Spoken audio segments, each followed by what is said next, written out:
She had merely placed a doll beside her daughter, never imagining that in the blink of an eye, her daughter's neck would be strangled until it bled. Enraged, the grandmother flung the doll to the floor, unaware that disaster would soon engulf the family, for this doll, bought from a street vendor, harbored an evil spirit within.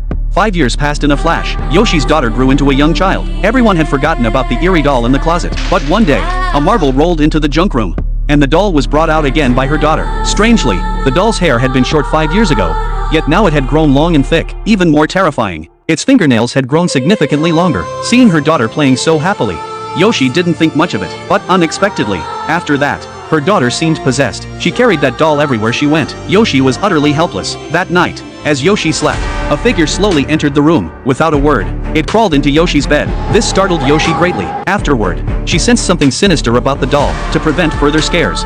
After her daughter left for school, Yoshi stuffed the doll into a trash bag and tossed it downstairs without hesitation. She believed this would end the terror.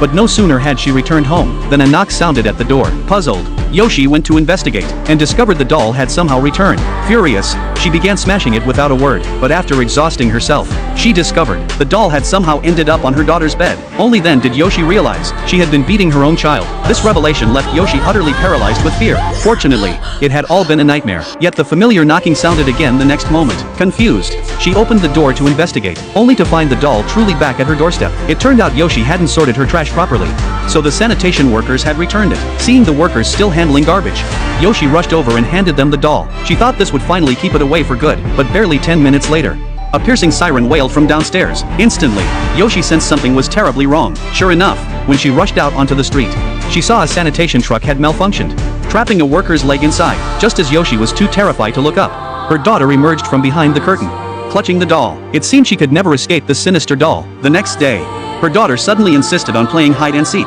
Yoshi reluctantly searched for her daughter, only to find a pair of small hands on the washing machine. Before Yoshi could react,